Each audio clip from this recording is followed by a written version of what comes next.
Hey everyone, it's Shay on the mic.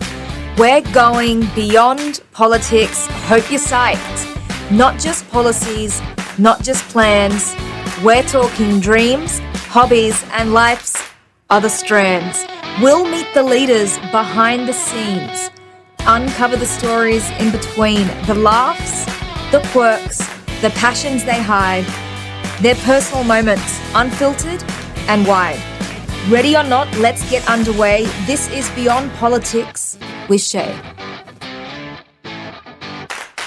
Hi, welcome back to another episode of Beyond Politics with Shay, where we delve into the lives of our politicians and elected leaders. Today, we have Evan Mulholland joining us from Melbourne.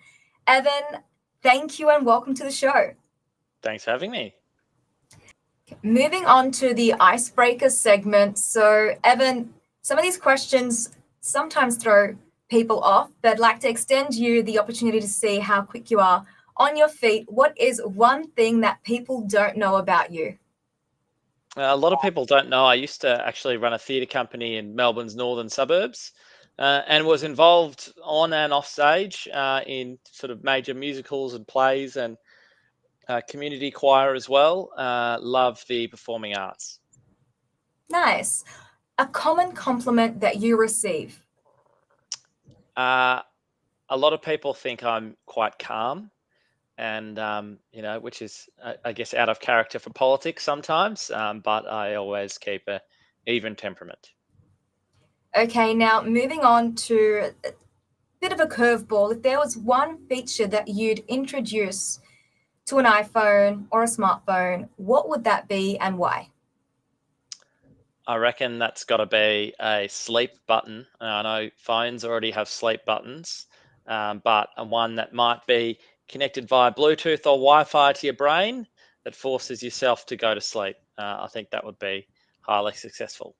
Evan's solution to insomnia might that get in the works actually. So moving into your childhood, your background, your story, could you share with us a little bit about where you grew up? You know, you're definitely very passionate about living in and around Melbourne's north, which we touched on before the episode.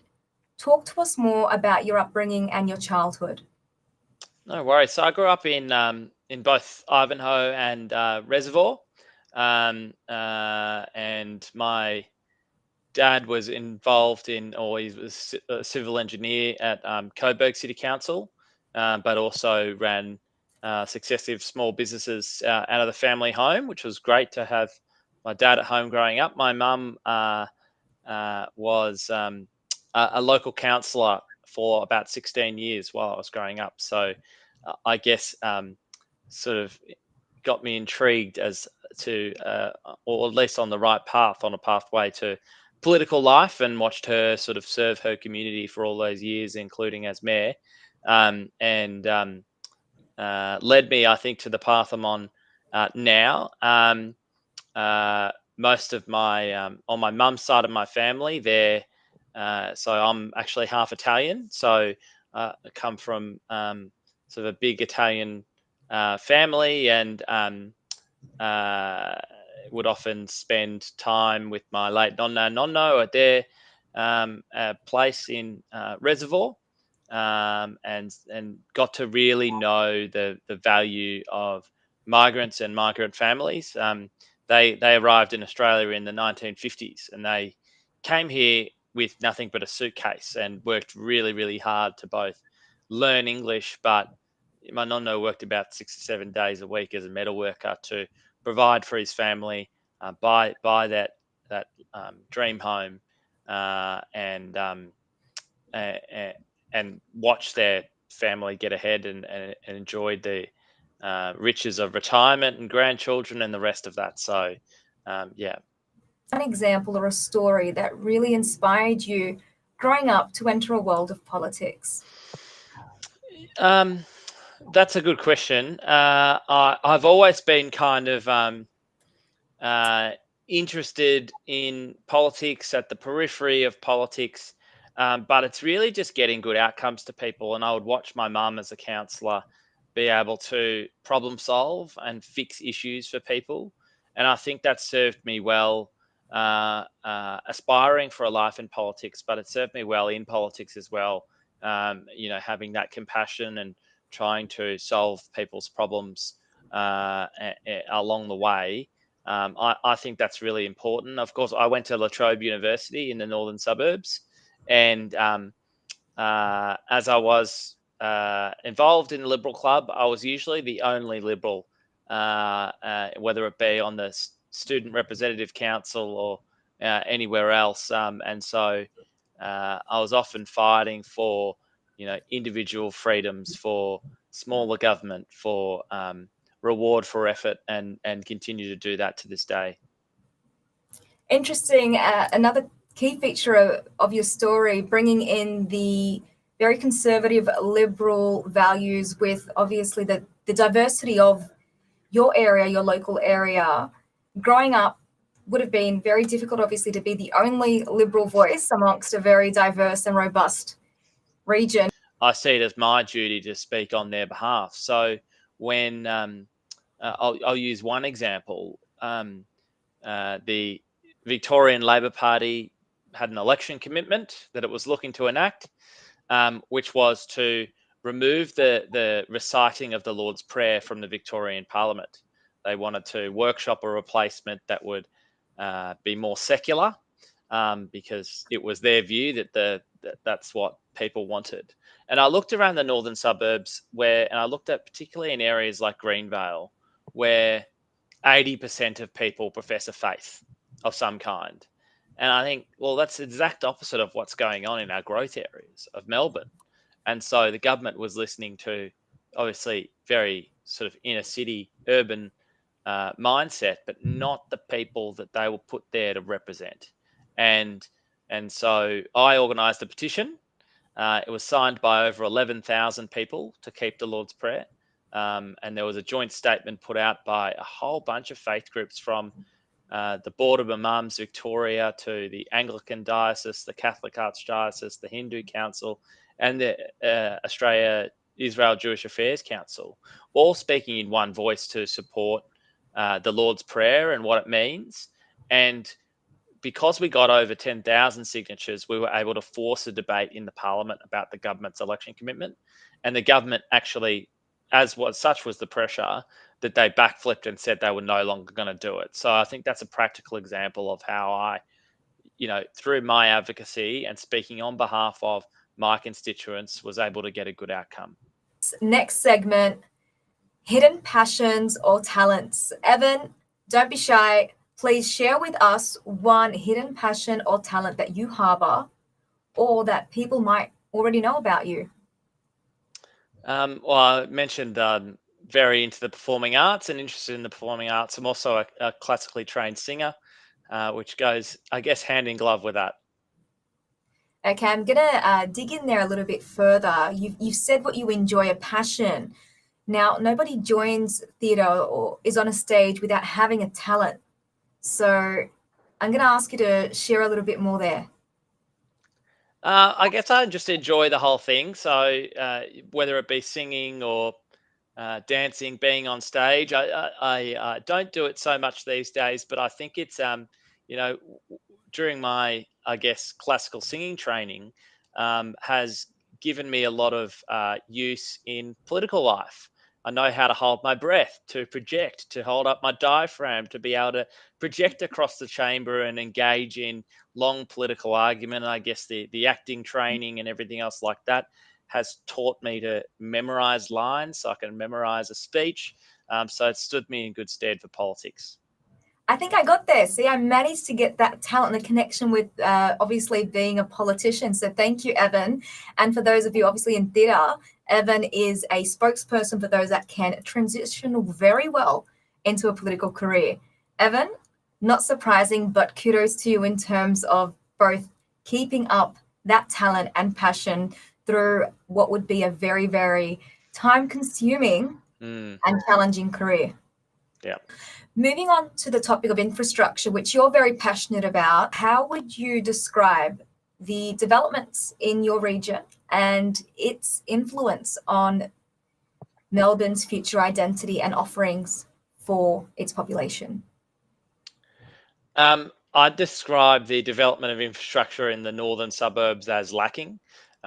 This Labor government has forgotten about Melbourne's north, has forgotten it existed, and that's because of years and years of neglect.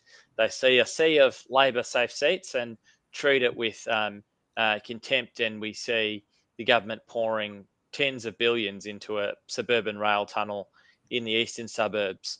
Meanwhile, the northern suburbs, particularly things like the Craigieburn line, constant delays, lack of frequency. You've got major arterial roads like Donnybrook Road that aren't duplicated. You've just got a sense of real neglect in the outer northern suburbs where they're running on V line trains past Craigieburn, but are enormous suburbs. And so there's a real lack of neglect. And if there's one thing that can symbolize that, it's the state of the roads as well, and the potholes on those roads. How do you feel as though this impacts your constituents and their view of being part of a global community?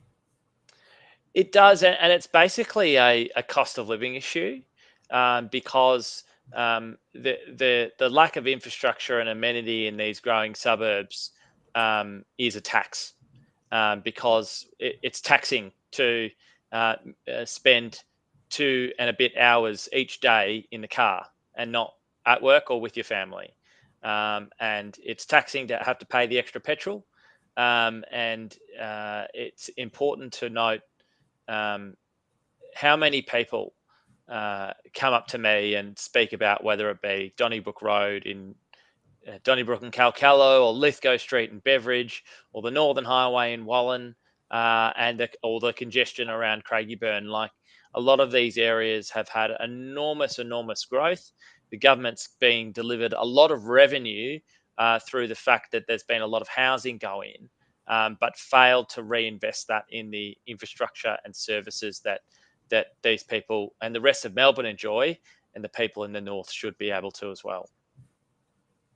Thank you for sharing that. Your suggestions for those interested in talking more about infrastructure, how would you best position what needs to happen in the next 2, 5, and 10 years in your local area to get people more excited about living there and being and feeling connected to the city?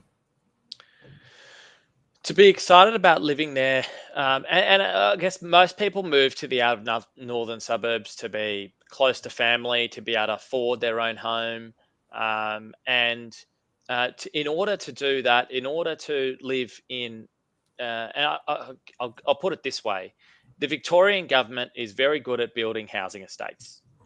It's not very good at creating communities and creating the socio-economic contributors that go into making a community that you can feel safe in, that you can enjoy, and you can get around in. And so, for that to happen, we need access to healthcare, a bus nearby, trains that run on time, roads that are duplicated where you can easily get to the freeway. A lot of those things are missing at the moment. We're about zero point 0.5 local jobs for every one person in our growth areas, which means about half the people are leaving the areas to go to work. And so you need to provide that benefit as well, and create those local jobs as well, and make it attractive for people like manufacturers and industry to come into an area as well to serve these new estates. Infrastructure, urban planning. Evan, if you could share with us one message about its importance for your people. That's a great question, and I guess people already come to me with a lot of those issues and complaints, and I simply respond on their behalf. So every week in the sitting in during Parliament, I'll be raising issues with the minister in the Parliament on congestion, on the need for a new roundabout, or the need for new traffic lights, or for potholes to be fixed up. And so I'm consistently advocating on behalf of my constituents in the northern suburbs, particularly the outer northern suburbs, and also making the case that, both the northern and western suburbs need to be treated fairly by this government, which they haven't been. The government's been far too focused on a multi-billion-dollar rail tunnel in the eastern suburbs instead of focusing on the growth areas, the fastest growing areas of our state that are desperate for infrastructure. And clearly a very important issue and a very decisive issue for your people and the area. Moving on now to the rapid fire segment. Okay, so I'm going to ask you 5 questions very quickly to get you out of the policy discussion and back into what you love doing and who you are. The first, what is your favorite song and why?